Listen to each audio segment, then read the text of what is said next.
اگر آپ حقیقی ایماندار ہیں تو آپ کو اپنا گھر، اس کی بنیاد چٹان پہ رکھنی ہے، اور چٹان یسوع مسیح ہے۔ ہاللیلویہ۔ اس کے اوپر بنیاد رکھنے سے آپ کا گھر کبھی نہیں گرے گا، چاہے جتنی مرضی آندھی آ جائے، جتنی مرضی پریشانیاں آ جائیں، جتنے مرضی دکھ آ جائیں، خدا کی قدرت یسوع مسیح خود چٹان بن کے آپ کے گھر کو سنبھالنے والا۔ ہاللیلویہ۔ دوسری خاص بات جو اس پرندے کے اندر پائی جاتی ہے وہ یہ ہے کہ یہ ہمیشہ اکیلا اڑتا ہے، یا زیادہ سے زیادہ یہ اپنے ساتھی کے ساتھ اڑتا ہے، جوڑی کی شکل میں اڑتے ہیں۔ یہ پرندہ دوسرے پرندوں کی طرح قافلوں میں نہیں اڑتا، یہ دوسرے پرندوں کی طرح مختلف گروہ بنا کے 100 ہزار کے گروہ یا قافلوں میں نہیں جاتا، بلکہ یہ اپنی اڑان اکیلا اڑتا ہے۔ کیوں؟ اس کی بنیادی وجہ کیا ہے؟ کیونکہ یہ ایک دلیر پرندہ ہے، یہ کسی بھی طرح سے خوف زدہ نہیں ہوتا، یہ خوف میں نہیں جاتا۔ دوسرے پرندے اس لیے قافلوں کی شکل میں چلتے ہیں یا وہ 100 ہزار کے قافلوں میں جاتے ہیں کیونکہ وہ ڈرتے ہیں کہ کوئی جنگلی پرندہ ہمیں نہ مار گرائے، عقاب ہمیں نہ مار گرائے، کوئی باز ہمیں نہ مار گرائے، کوئی چیل ہمیں نہ پکڑ لے۔ اس لیے آپ دیکھیں کہ آپ چڑیوں کے بڑے بڑے غول جاتے دیکھیں گے، کبوتروں کے بڑے بڑے غول جاتے دیکھیں گے، کووں کے بڑے بڑے غول جاتے دیکھیں گے، مگر عقاب واحد پرندہ ہے جو اپنی اڑان اکیلا بھرتا ہے، کیونکہ یہ ایک دلیر پرندہ ہے۔ خدا کیا چاہتا ہے؟ خدا چاہتا ہے کہ ایک ایماندار شخص بھی اسی طرح سے بے خوف و خطر ایمان کی قوت کے وسیلہ سے روحانی طور پر بلندی کے اوپر جائے،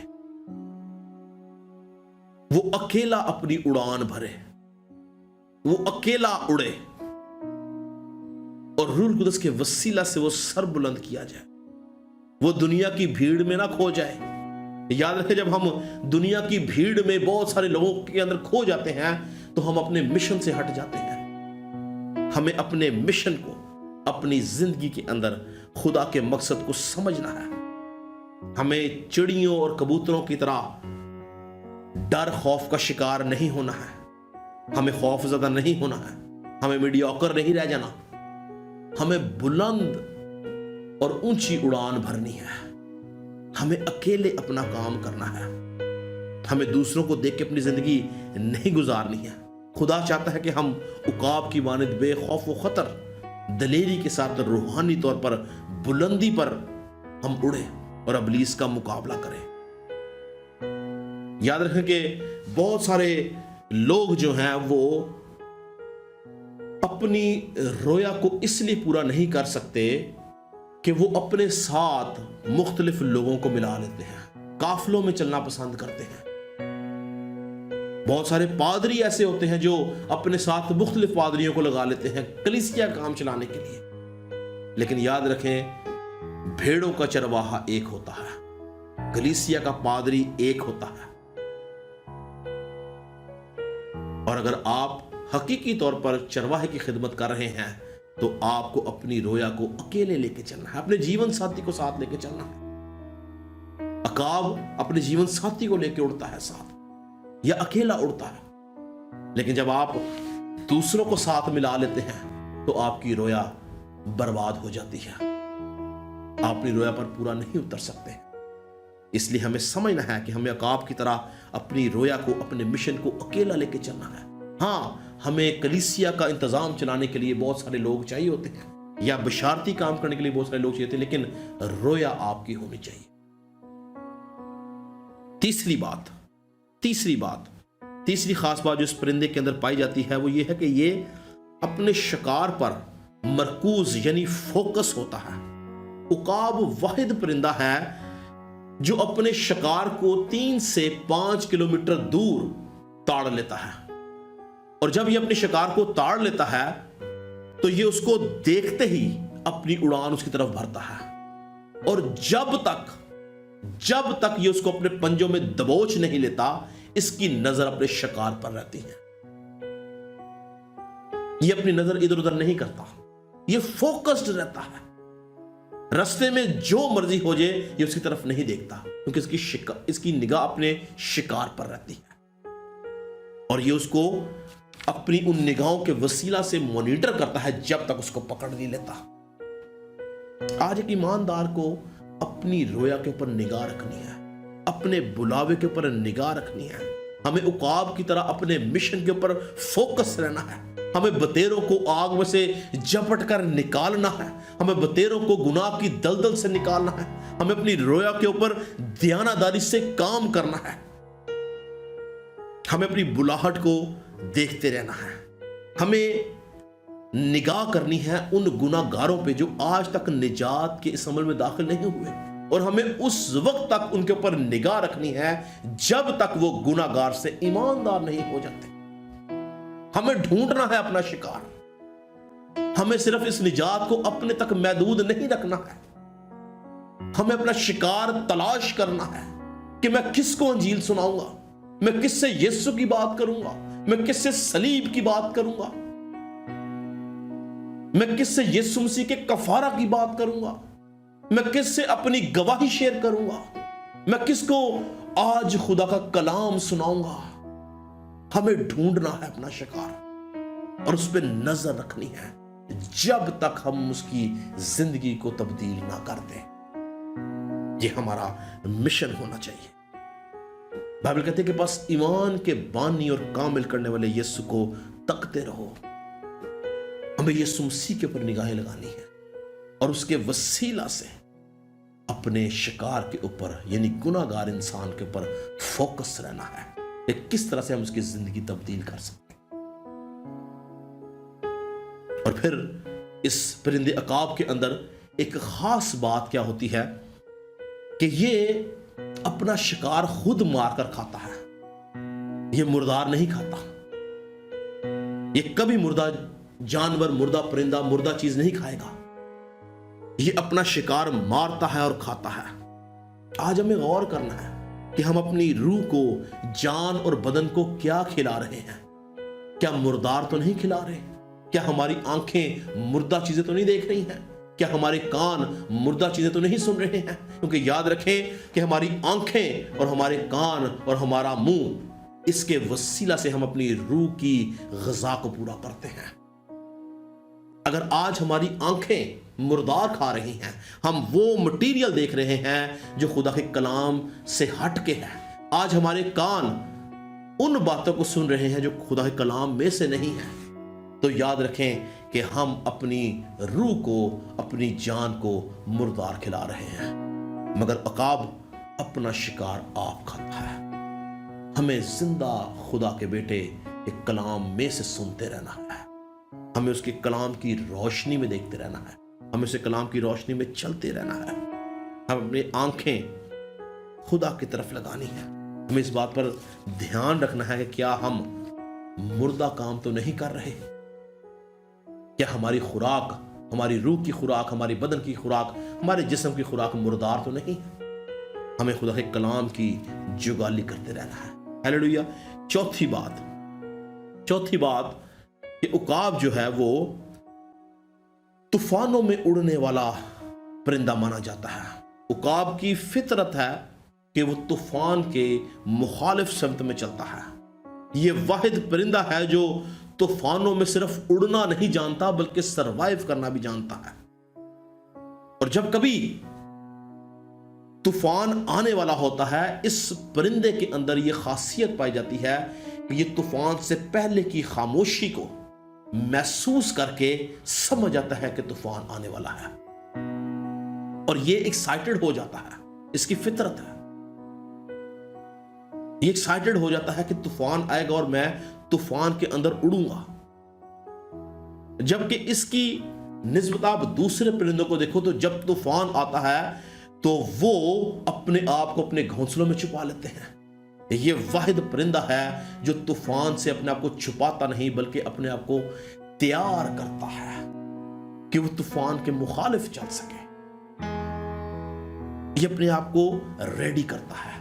یہ سمجھ جاتا ہے کہ طوفان آنے والا ہے اور مجھے اس کے مخالف چلنا ہے۔ ایک ایماندار شخص کو عقاب کی طرح اپنے آپ کو طوفانوں سے چھپانا نہیں ہے، طوفانوں سے بھاگنا نہیں ہے، طوفانوں سے ڈرنا نہیں ہے، بلکہ عقاب کی طرح اپنے آپ کو تیار کرنا ہے کہ ایماندار طوفانوں کی مخالف سمت میں چل سکے، وہ ان کے خلاف کھڑا ہو سکے، خدا کی قدرت کو ظاہر کر سکے، طوفانوں میں ثابت قدم رہے، مصیبتوں میں ثابت قدم رہے، اور طوفان آپ کو مضبوط کرتے ہیں۔ اس پرندے کا زور طوفانوں میں بڑھتا چلا جاتا ہے۔ اگر آپ اس کی تاریخ پڑھیں یا اس کے بارے میں آپ ریسرچ کریں تو جتنا یہ نارمل حالات میں اڑتا ہے، طوفانوں میں اس سے زیادہ بلند اڑتا ہے، طوفانوں میں اس سے زیادہ طاقت کے ساتھ اڑتا ہے۔ طوفان اس کو طاقت بخشتے ہیں اور یہ اپنی اڑان معمول سے زیادہ اوپر لے کے جاتا ہے، اور طوفانوں میں یہ طاقت پکڑتا ہے۔ ہمیں طوفانوں کو نہیں دیکھنا بلکہ اپنی نگاہیں یسوع مسیح کے اوپر لگانی۔ پترس جتنی دیر یسوع مسیح کو دیکھتا رہا پانی پر چلتا رہا، پر جیسے ہی اس نے لکھا کہ ہوا کو اور پانی کو دیکھا تو ڈوبنے لگا۔ ہماری نگاہیں جب تک یسوع مسیح کے اوپر، زندہ خدا کے بیٹے کے اوپر ہیں، یاد رکھیں کہ ہم کبھی طوفانوں میں یا سمندروں میں نہیں ڈوبیں گے، لیکن جیسے ہم اپنی نگاہیں طوفانوں کی طرف لگائیں گے ہم ہلاک ہوتے چلے جائیں گے۔ ہمیں طوفانوں سے گھبرانا نہیں۔ پانچویں بات کہ یہ اپنے دشمن کا بہت سمجھداری کے ساتھ مقابلہ کرتا ہے۔ عقاب کا جو دشمن ہے وہ سانپ ہے، اور مزیدار کی بات یہ ہے کہ عقاب اور سانپ دونوں یہ چٹان کے اندر رہتے ہیں، ان دونوں کا گھر چٹان ہے۔ سانپ زمین پر بھی رہتا ہے، لیکن بائبل یہ بھی بیان کرتی ہے کہ اس کا یہ چٹانوں میں بھی رہتا ہے۔ اگر آپ میرے ساتھ نکالیں امثال کی کتاب، اس کا 30 باب،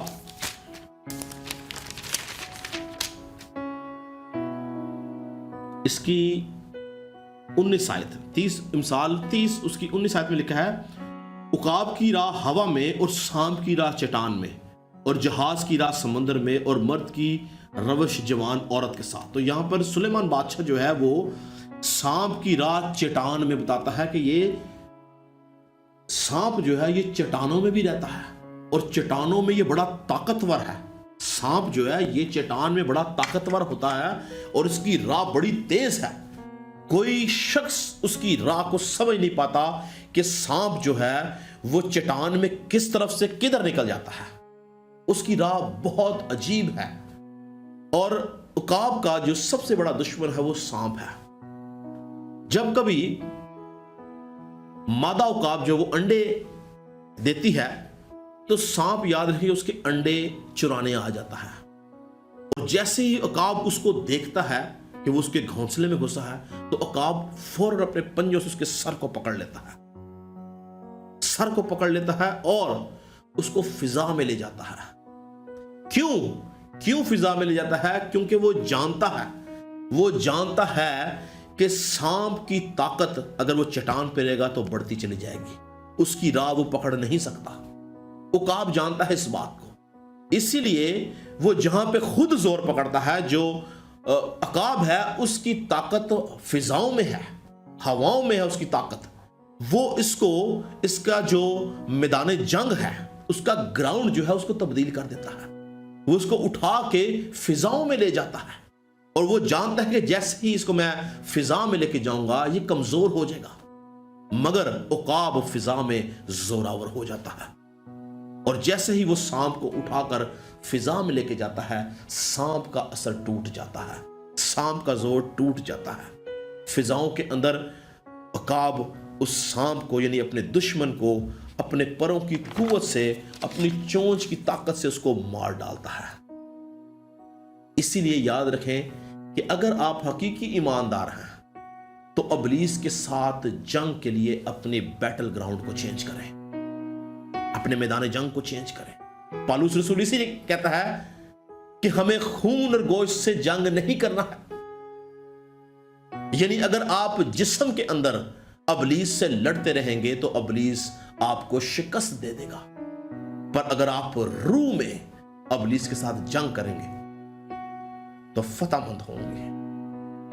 خدا کی قدرت آپ کے ساتھ ٹھہری رہے گی، آپ ابلیس کو شکست دیں گے، اس کے سر کو کچلیں گے، فتح مند ہوں گے، جس طرح سے عقاب فتح مند ہوتا ہے۔ اس لیے ہمیں جسم میں نہیں لڑنا بلکہ روح میں لڑنا ہے۔ ہمیں عقاب کی طرح اپنے دشمن کا میدان بدل دینا ہے تاکہ آپ زوراور ہوں اور وہ کمزور ہو جائے۔ حقیقی ایماندار اس وقت زوراور ہے جب وہ روح میں ہے،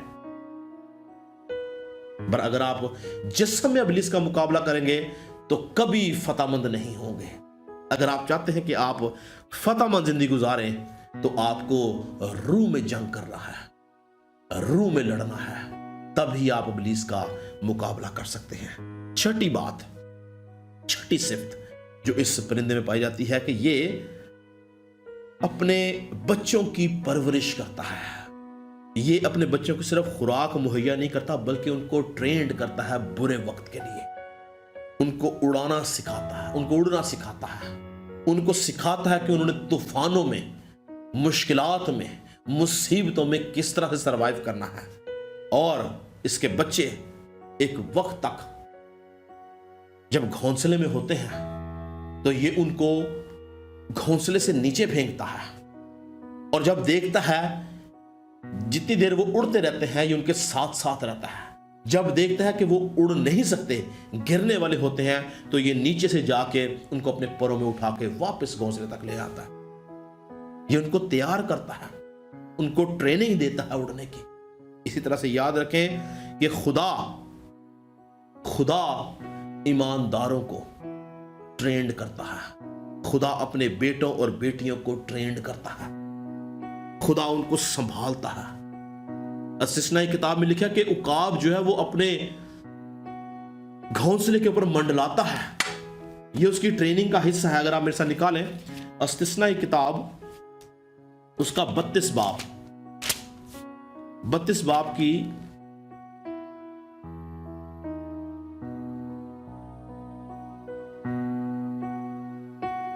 11 آیت میں لکھا ہے، جیسے عقاب اپنے گھونسلے کو ہلا ہلا کر اپنے بچوں پر منڈلاتا ہے ویسے ہی اس نے اپنے بازوؤں کو پھیلایا اور ان کو لے کر اپنے پروں پر اٹھا لیا۔ عقاب کیا کرتا ہے کہ وہ اپنے بچوں کو جب وہ گھونسلے میں ہوتے ہیں ہلاتا ہے گھونسلے کو، اور بچے گرتے ہیں اور وہ گھونسلے میں منڈلاتا رہتا ہے، اور بچے کو جب وہ گر جاتے ہیں تو وہ دیکھتا رہتا ہے کہ کہاں تک جائیں گے، پر وہ ان سے جدا نہیں ہوتا۔ قوم بنی اسرائیل کو جب خدا ملک مصر سے نکال کر لایا تو خدا نے جتنی مصیبتیں ان کے اوپر آئیں، خدا رات کو آگ کے ستون کی شکل میں، دن کو بادل کی شکل میں ان کے اوپر منڈلاتا رہا، ان کا باپ بن کے ان کے سر پر رہا۔ ملک مصر کے اندر 10 آفتیں آئیں، خدا قوم بنی اسرائیل کے اوپر منڈلاتا رہا۔ آج بھی خدا اپنے بیٹے اور بیٹیوں کو جب ٹرینڈ کرتا ہے، چاہے جتنے طوفان آئیں، چاہے جتنی مشکلات آئیں، چاہے کیسی بھی پریشانیاں کیوں نہ آئیں، یاد رکھیں آپ کے گھونسلے کے اوپر خدا عقاب کی مانند منڈلاتا رہتا ہے۔ وہ آپ کو سنبھالتا ہے، وہ آپ کو چھوڑتا نہیں، وہ آپ سے جدا نہیں ہوتا، اس کے وعدے سچے اور ہاں کے ساتھ ہیں۔ وہ آپ کو دکھوں میں سے نکالتا ہے، مشکلات میں سے نکالتا ہے اور ثابت کرتا ہے کہ وہ آپ کے ساتھ۔ ہاللیلویا۔ ہم آنے والے ہفتے میں اسی سیریز کو لے کے چلیں گے، میں ایک اور پیغام اسی کے اوپر دوں گا، اور آنے والے ہفتے میں ہم دیکھیں گے کہ کس طرح سے عقاب جب بوڑھا ہو جاتا ہے تو وہ کس طرح سے خدا اس کو دوبارہ سے جوان کرتا ہے۔ یہ عمل ہمیں دیکھنے میں یا سننے میں بڑا عجیب سا لگتا ہے کہ عقاب اپنے پروں کو توڑتا ہے، اپنی چونچ کو توڑتا ہے، اور اس کے پر نکلتے ہیں، اس کی چونچ نکلتی ہے، لیکن یہ بڑا دردناک عمل ہوتا ہے۔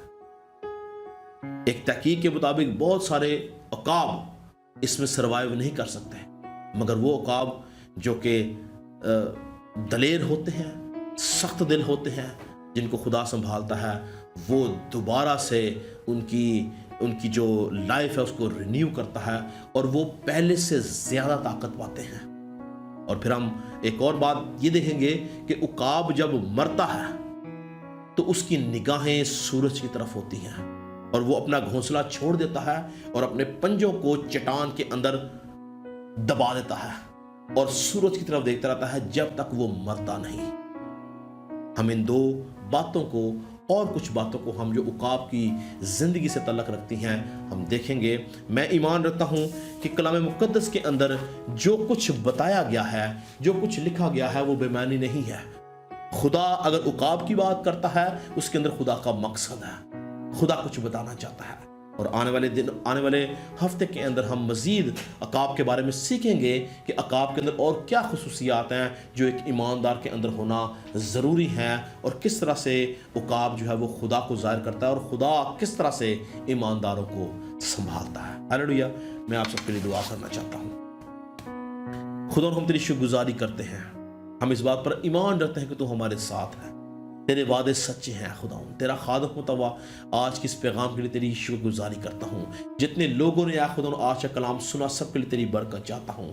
اے خدا یہ کلام ان کی زندگیوں میں اثر کرے، اور اے خدا یہ عقاب کی زندگی سے سیکھیں کہ کس طرح سے وہ اپنی زندگی گزارتا ہے، اور اے خدا ان تمام باتوں کو سیکھ کے یہ عقاب کی طرح ایک فتح مند زندگی گزاریں، اور تیرے نام کو جلال دینے کا وسیلہ بن سکیں، ابلیس کا مقابلہ کر سکیں، شیطان کو شکست دے سکیں، اپنے کردار کے وسیلہ سے، اپنے رویے کے وسیلہ سے، اپنی زندگی کے معاملات کے وسیلہ سے، اور تیری قدرت ان کی زندگی میں کام کرے۔ تیرا خادم سب کے لیے برکت کی دعا کرتا ہوں۔ کلام کا سنا جانا، پڑھا جانا ہے خدا ان سب کے لیے باعث سے برکت ہو، اور اس کلام کے وسیلہ سے ہم قوت پائیں، زور پائیں، برکت پائیں، اور تیرے نام کو جلال دیں۔